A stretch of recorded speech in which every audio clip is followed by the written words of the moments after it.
구약의 두 번째 책인 출애굽기를 보면 하나님이 애굽에서 종살이하던 이스라엘을 구원해서 이 약속의 땅, 이 가나안으로 인도하는 그 내용이 담겨 있습니다. 그 과정이 얼마나 이 다이나믹한지 모릅니다. 마치 한 편의 영화를 보는 듯한 그런 모습입니다.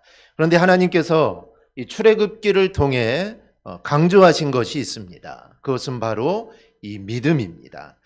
이런 출애굽기 내용을 잘 보여주는 그 영화가 있는데 애니메이션인데 이집트 왕자라는 애니메이션이 있습니다. 좀 오래된 영화 애니메이션인데요. 그런데 이 영화에서도 여김없이 이 믿음을 강조하는 장면이 나옵니다. 이집트 왕 바로의 학정에 고통받는 이스라엘을 구원하기 위해 하나님께서 모세를 보냅니다. 하루는 모세가 온 백성들을 다 모아놓고 이런 이야기를 합니다. 이스라엘 백성 여러분, 이집트 왕 파라오는 우리에게 모든 것을 빼앗아 갈 수 있습니다. 그는 우리의 재산을 빼앗을 수 있습니다. 그는 우리의 아이들을 빼앗을 수 있습니다. 심지어 우리의 생명까지도 빼앗을 수 있습니다. 그러나 바로가 결코 빼앗을 수 없는 것이 있습니다. 그것은 우리 안에 있는 이 믿음입니다. 그 믿음이 우리를 구원합니다. 이 믿음이 우리를 구원한다. 이 내용이 로마서의 중심 내용입니다. 그래서 로마서는 믿음으로 내가 구원받는다는 것을 강조합니다. 그만큼 우리 성도에게 중요한 것은 바로 이 믿음입니다. 미국 캘리포니아의 주의 좌우명은 유레카라고 합니다. 헬라어로 유레카는 내가 찾았다라는 그런 의미가 있는데요. 캘리포니아의 좌우명이 이렇게 된 데는 이유가 있습니다. 1800년대 이 서부 개척 시대에 이 캘리포니아 곳곳에서 많은 금광들이 발견이 됩니다. 그래서 사람들은 금을 찾으려 그곳을 몰려들었고 여기저기에서 금광을 발견한 사람들이 외치기를 내가 찾았다, 나도 찾았다, 뭐 이런 말이 유행을 하게 됩니다. 사실 이 유레카라는 말은 철학자의 과학자인 아리키메데스가 고민 중에 목욕을 하다가 이 목욕물이 넘치는 것을 발견을 하고 정말 벗은 몸으로 뛰어다니면서 지른 소리가 유레카라는 소리입니다. 자신이 벗은 줄도 모르고 그는 유레카 너무 기뻐가지고 그걸 뛰어다니게 됩니다. 우리가 로마서를 공부하다 보면 로마서를 읽다 보면 오직 믿음으로 나를 구원하시는 하나님을 만나게 됩니다. 즉 다른 것으로 우리가 구원받는 게 아니라 오직 믿음이다. 이 사실을 알게 될 때 우리는 아르키메데스가 유레카를 외쳤던 것처럼 나의 주 나의 하나님을 찾게 되고 우리가 만나게 될 겁니다. 먼저 로마서의 기록자와 연대 그리고 내용을 보면 로마서는 모두 16장으로 되어 있습니다. 그리고 로마서의 저자는 사도 바울입니다. 사도 바울이 3차 전도행을 하던 중에 고린도에 머물게 되는데 이 고린도에 머물면서 로마에 있는 기독교인들에게 편지를 씁니다. 이게 바로 이제 로마서가 되는데요. 바울은 에베소 교회를 세우고 유럽 여러 곳곳을 돌아다니면서 전도를 합니다. 그런데 그의 평생의 소원 하나가 있는데 그것은 바로 로마에 가서 복음을 전하는 겁니다. 그 당시 로마가 세계 모든 문화, 모든 것의 중심지였기 때문에 내가 그곳에 가서 내가 복음을 전해야겠다. 이게 바울의 이 소망입니다. 그런데 로마로 가는 길이 잘 열리지 않습니다. 그래서 먼저 편지로라도 이 복음을 전하고자 했던 겁니다. 왜냐하면 당시 로마 교회는 이 성경을 체계적으로 가르쳐 줄 수 있는 사람이 없었습니다. 또한 성도들도 핍박으로 인해 큰 어려움을 당하고 있었기 때문에 내가 정말 빨리 가서 그들을 위로하고 말씀을 전해야 되는데 갈 수 없으니 편지로라도 먼저 보낸 것이죠. 그런데 여기에는 더 큰 문제가 있었습니다. 당시 로마 상황을 보면 로마 교회 상황을 보면 초창기 로마 교회는 아무래도 유대인들이 교회의 중심이었습니다. 유대인들을 즉 하나님을 믿는 사람들의 중심으로 로마 교회가 이렇게 설립이 되죠. 그런데 AD 49년에 이 로마 황제 클라우디오는 로마에 있는 모든 유대인들을 나가라고 명령을 합니다. 즉 로마에 살고 있는 유대인들을 다 추방합니다. 추방령을 내리게 되죠. 황제가 추방령을 내렸기 때문에 로마에는 유대인들이 이제 살 수가 없습니다. 그래서 많은 유대인들이 이제 로마를 떠납니다. 이때 많은 그리스도인들도 함께 떠나게 되죠. 왜냐하면 초창기 로마 교회는 유대인들로 구성되어 있기 때문에 그 그리스도인들이 다 떠나게 됩니다. 이제 나중에 네로가 이 추방령을 회제를 하지만 많은 유대인들이 교회를 떠나므로 이제 교회의 중심은 이방인들로 채워지게 됩니다. 이제 기존의 성도들이 떠나고 새로운 성도들이 들어와서 교회의 주류를 이루게 됩니다. 그런데 유대인들과 이방인들은 신앙의 삶의 형태가 다릅니다.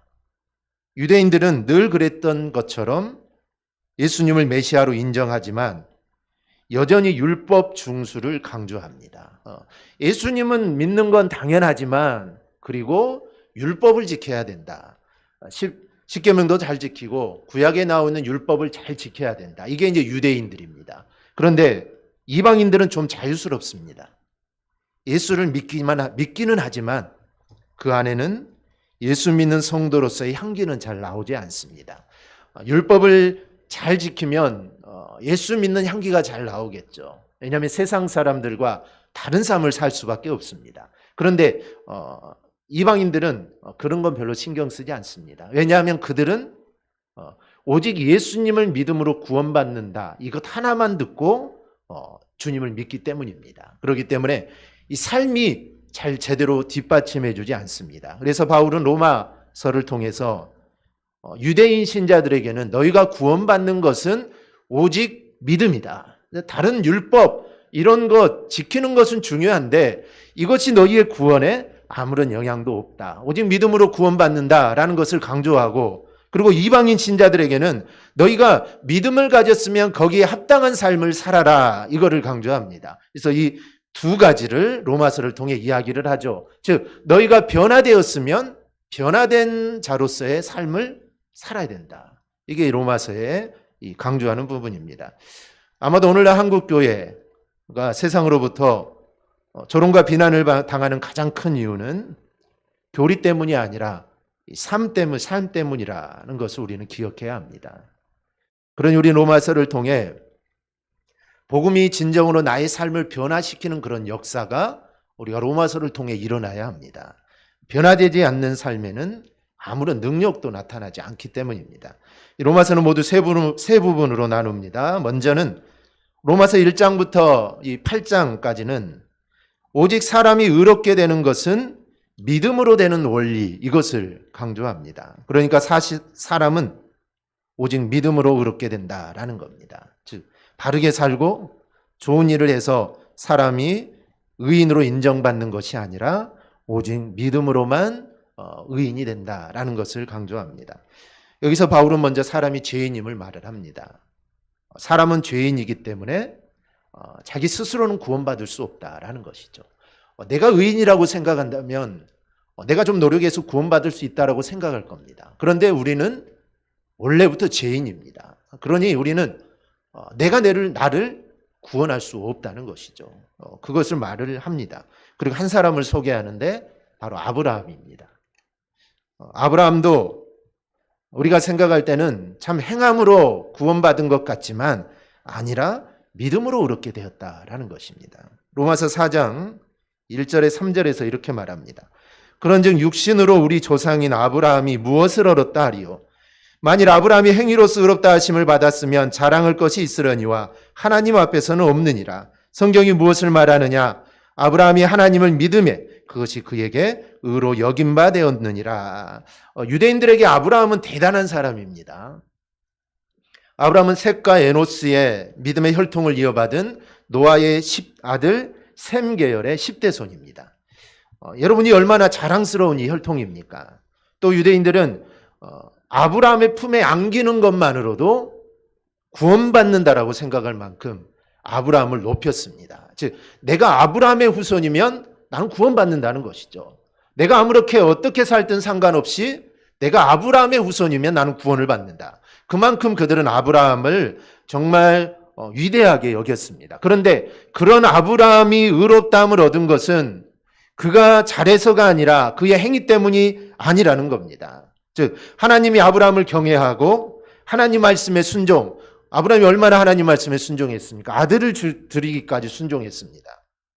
그래서 유대인들은 그런 걸 통해서 아브라함이 구원을 받았다고 생각을 합니다. 그래서 그런 생각들은 어떤 생각들을 하게 될까요? 우리도 그렇게 하면 우리도 행위로 구원을 받을 수 있겠다. 이제 유대인들은 이런 생각을 합니다. 그래서 바울은 창세기 15장 6절을 근거로 해서 아브라함이 의롭게 된 것은 그의 행위 때문이 아니라 믿음 때문이다라는 것을 이렇게 지적을 합니다. 사람이 의롭게 되는 것은 사람의 행위가 절대로 아니라는 겁니다. 오직 하나님을 믿는 이 믿음으로 우리는 의롭다 인정을 받습니다. 다음 두 번째 부분은 9장부터 11장까지로 하나님이 어떻게 우리를 구원하시는가를 설명합니다. 이 부분을 보면 아브라함이 그렇듯이 이스라엘이 선택받은 것은 행위가 아니라 하나님의 은혜에 따른 선택이라는 겁니다. 그리고 그 선택의 정당성을 이 토기장이 비유를 통해 말을 합니다.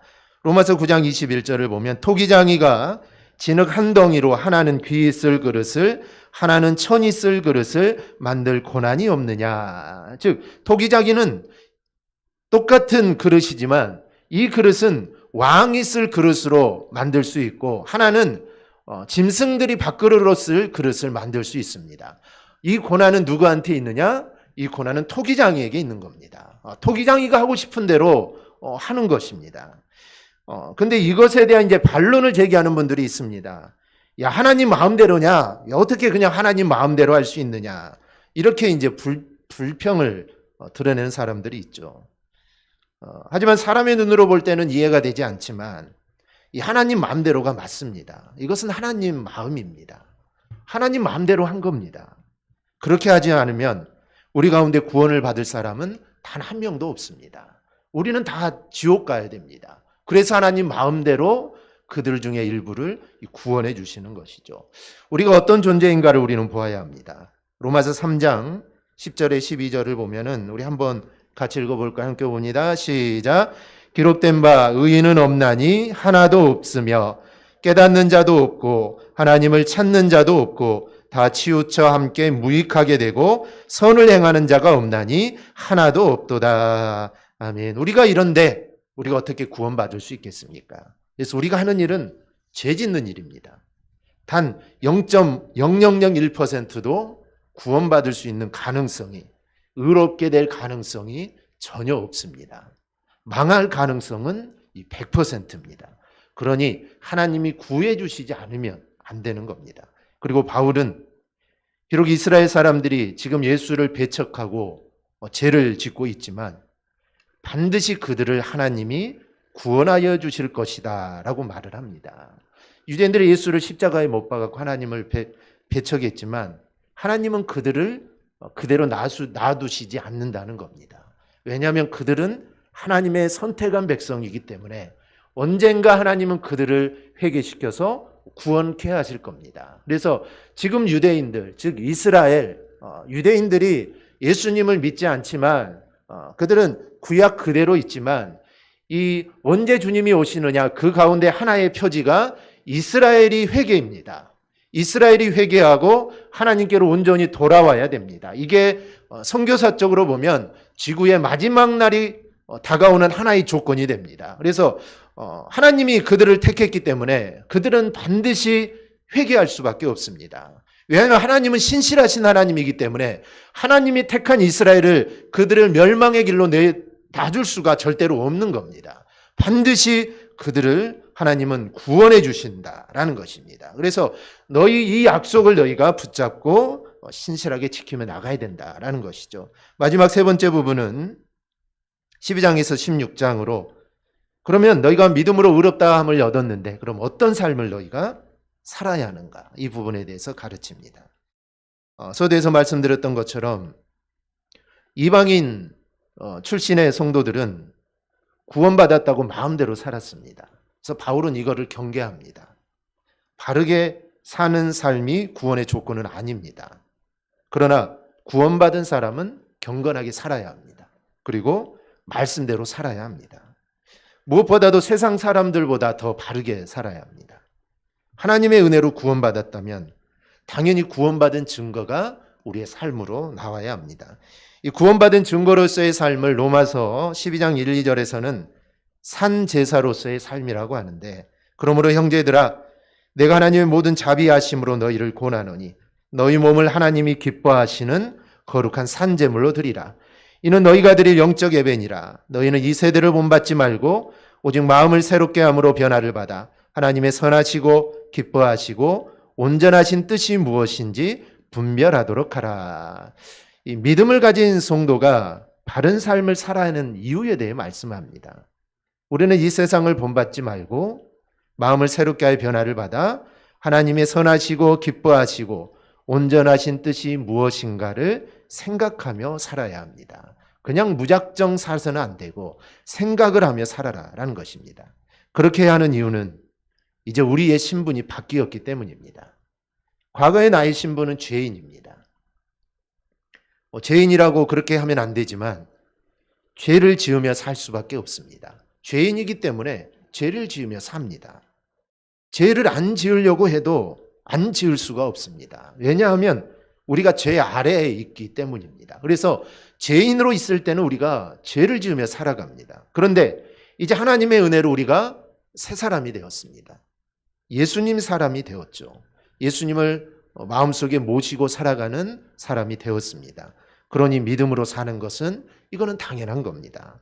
죄를 버리고 사는 게 당연하다는 것이죠. 왜 그렇습니까? 누가복음 6장 43절 5절에 보면 못된 열매 맺는 좋은 나무가 없고 또 좋은 열매 맺는 못된 나무가 없느니라. 나무는 각각 그 열매로 아나니 가시나무에서 무화과를 또는 찔레에서 포도를 따지 못하느니라. 선한 사람은 마음에 쌓은 선에서 선을 내고 악한 자는 그 쌓은 악에서 악을 내나니 이는 마음에 가득한 것을 입으로 말함이니라. 의인이 된 사람은 당연히 의인된 열매를 맺어야 한다는 겁니다. 그러니 내가 스스로 생각할 때 내가 의인인데 내가 지금 죄의 열매를 맺고 있다면 무언가 문제가 생긴 게 분명합니다. 내가 포도나무인데 이 포도나무에서 무화과 나무가 열매가 열린다는 것은 이건 있을 수 없는 일인데 만약에 그렇다면은 이 나무에 지금 뭔가 문제가 있는 겁니다. 뭔가 문제가 있는 것이죠. 내가 하나님이 나를 의롭다고 칭해 주셨는데 내가 의인이 됐는데 죄의 열매가 내 삶을 통해 계속 맺어진다면 이건 당연히 나에게 지금 문제가 있는 겁니다. 그래서 우리는 이런 문제들을 말씀을 통해 빨리 캐치해서 좋은 나무가, 좋은 열매 맺는 나무가 우리는 되도록 해야 합니다. 로마서의 중심 메시지는 무엇일까요? 그것은 우리를 구원하시는 하나님의 은혜입니다. 어떤 사람이 마틴 루터에게 이런 질문을 합니다. 당신은 죄사함을 받았다고 느껴지십니까? 이렇게 물었습니다. 그러자 루터는 고개를 저으면서 분명한 어조로 대답을 합니다. 난 그렇게 느끼지는 못합니다. 하지만 하늘의 하나님께서 계시다는 사실을 믿습니다. 느낌이란 이럴 수도 있고 저럴 수도 있으며 또 속기도 하기 때문에 구원에 대한 전적인 논증은 하나님의 말씀에 있을 뿐 다른 것은 믿을 만하지 못합니다. 나는 주님의 은혜로 확실히 제사함을 받았습니다. 맞는 말입니다. 느낌이나 감정은 늘 변합니다. 그래서 감정에 따라 이렇다 저렇다 생각이 바뀌기도 합니다. 그러나 하나님 말씀은 절대로 요동하지 않고 불확실하지도 않습니다. 하나님은 우리를 향해 내가 너를 구속하였고 내가 너를 지명하여 불렀나니 너는 내 것이다 라고 말씀을 합니다. 그러니 때로 내가 구원받았다는 느낌이 없다는 것으로 우리가 두려워하거나 염려해서는 안 됩니다. 내가 구원받은 느낌이 없다고 해서 또 구원받지 못했다고 의심해서도 안 됩니다. 우리는 예수 그리스도의 십자가를 통해 하나님의 자녀가 되는 권세를 받았습니다. 구원은 내가 노력해서 얻은 게 절대로 아닙니다. 그러니 나의 대답에 의해서 왔다 갔다 하는 게 절대로 아닙니다.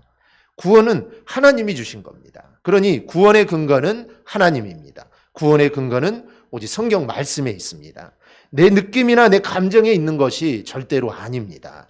로마서 8장을 보면 그러므로 이제 그리스도 예수 안에 있는 자에게는 결코 정죄함이 없나니 이는 그리스도 예수 안에 있는 생명의 성령의 법이 죄와 사망의 법에서 나를 해방하였느니라. 우리가 죄에서 해방된 것은 내 스스로 한 것이 절대로 아닙니다. 그리스도 안에 있는 생명의 성령의 법이 죄와 사망의 법에서 우리를 구원한 겁니다. 아마도 로마서에 여러 가지 메시지가 있지만 이게 가장 중요한 메시지입니다. 즉 하나님이 나를 구원하셨다. 하나님이 나를 구원하셨다라는 겁니다. 로마서 1장을 보면 사도 바울이 로마 교회 성도들에게 안부를 전합니다. 항상 편지 다 그러죠. 우리가 편지를 쓸 때도 처음에는 안부를 묻습니다. 어떻게 지내느냐.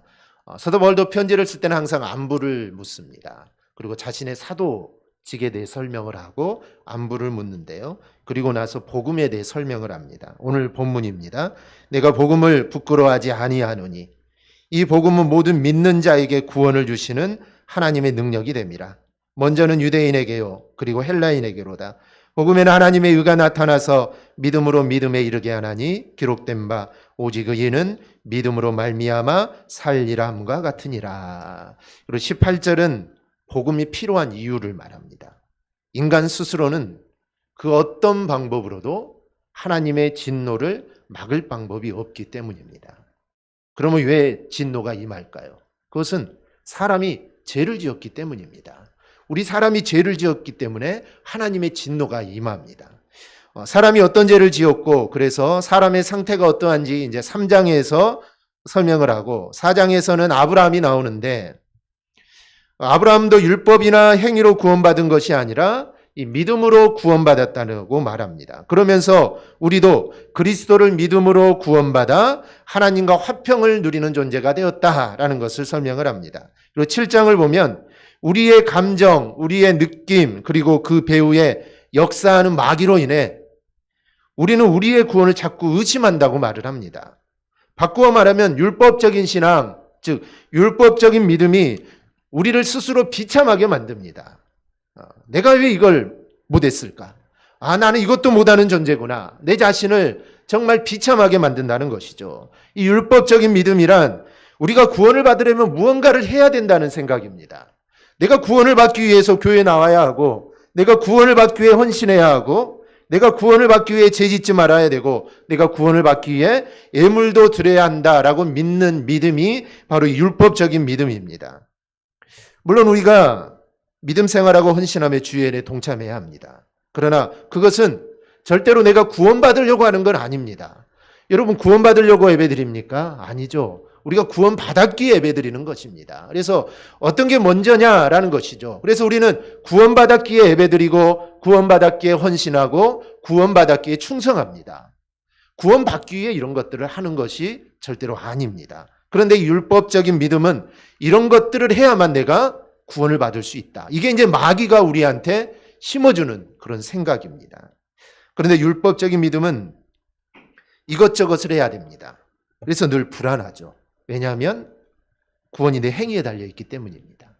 내가 예배를 잘 드리고 내가 충성하고 열심히 하면은 내가 좀 구원받은 것 같고 하나님의 자녀 같은데 내가 좀 예배도 못 드리고 충성도 못하고 헌신도 못하면 나는 구원받지 못했나 보다. 이런 생각들이 마귀가 우리 안에 넣어주는 생각들입니다. 그러니 얼마나 지치고 짜증이 나겠습니까? 그러게 율법적인 믿음은 감사가 없습니다. 기쁨도 없고 늘 불안합니다. 그렇다면 혹시 나의 믿음인 이런 믿음은 아닙니까? 그런데 이런 믿음의 형태를 가진 분이 의외로 많습니다. 그중 이단들은 100%입니다. 이단들은 다 이렇습니다. 그래서 그들은 구원받으려고 길을 쓰고 자신들의 도를 전합니다. 그래서 그들의 열심을 우리는 부러워할 필요가 없습니다. 그들은 자기가 구원받기 위해 열심히 내는 겁니다. 얼마나 어리석습니까? 그것으로 구원받을 길이 열리지 않은데 그들은 그렇게 열심히 해야 됩니다. 일주일에 아니면 한 달에 정해져 있습니다. 이 시간은 꼭 해야 됩니다. 이 시간을 채우지 못하면 구원받지 못하는 겁니다. 그래서 길을 쓰면서 자신들의 그 도를 계속 전하는 겁니다. 그러나 우리의 구원은 믿음으로 받는다라고 성경은 분명하게 말씀합니다. 내 생명을 들여도 예수님을 믿지 않으면 구원받지 못합니다. 구원은 오직 예수님을 믿음으로만 받습니다. 사람이 무엇을 함으로 얻는 것이 절대 아닙니다. 사람이 무엇을 함으로 얻는 게 구원이라면 예수님이 이 땅에 오실 필요가 없습니다. 안 오셔도 되죠. 오실 이유가 없습니다. 구원은 오직 하나님의 선물입니다. 내가 손가락 까딱하지 않아도 예수님을 믿음으로 받는 것이 바로 이 구원입니다. 누가복음 23장 42절 43절에는 한편 강도가 구원받는 과정이 나옵니다. 이르되 예수여 당신의 나라에 임하실 때에 나를 기어가소서 하니 예수께서 이르시되 내가 진실로 내게 이르노니 오늘 내가 나와 함께 낙원에 있으리라 하시니라. 예수님과 함께 십자가에 달렸던 한 강도의 말에 주님이 응답하신 내용입니다. 주님은 그 강도가 주님과 함께 낙원에 있을 것이다 말씀합니다. 그럼 이 강도가 한 일이 있을까요? 이 강도가 한 일은 아무것도 없습니다. 그런데 주님 나라에 들어간다는 겁니다. 이유가 무엇일까요? 그 십자가상에서 예수를 믿었기 때문입니다. 이 사건을 통해 오직 예수를 믿음으로 구원받는다라는 것이죠. 사람들이 생각할 때는 이 강도는 구원받을 수 없습니다. 그의 행위가 얼마나 악했습니까? 얼마나 악한 자면 십자가에 달렸겠습니까? 그러니 그 사람은 지금까지 행위로 수많은 죄를 지었을 겁니다. 그러니 이 사람이 그 십자가 위에서 내가 예수님을 믿습니다 라는 말 한마디를 했다고 해서 유대인들은 이 사람 구원 못 받는다는 것이죠. 그런데 예수님은 그런 행위는 아무 필요가 없습니다. 바로 예수님을 믿는 그 믿음 하나 있다는 것이죠. 그런데 이렇게 말씀드리면 초대교회 당시에 이 쾌락주의자들처럼 야 내가 예수 믿었으니 내 인생 이제 한번 즐기면서 한번 살아보자. 한번 멋대로 살아보자. 아무렇게나 살아도 내가 예수를 믿었으니 나는 구원 받았다. 뭐 이렇게 이제 생각하는 사람들이 있을 수 있습니다. 그런데 정말 예수님 믿고 구원받은 사람은 그런 생각을 할 수조차 없습니다. 진정으로 예수 믿는 사람이 그런 생각할 수 있을까요?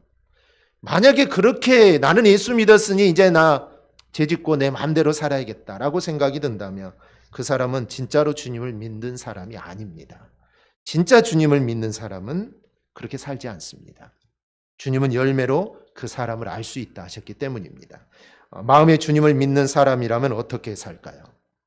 주님 뜻대로 사는 것이 이거는 당연합니다.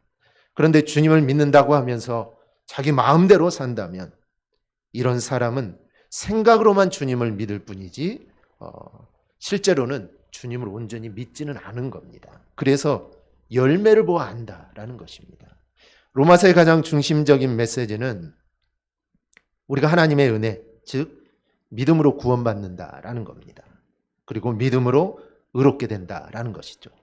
우리는 하나님의 사랑을 받은 주님의 자녀들입니다. 그리고 주님의 은혜로 구원받았으니 삶의 열매가 당연히 주님을 닮은 모습이어야 합니다.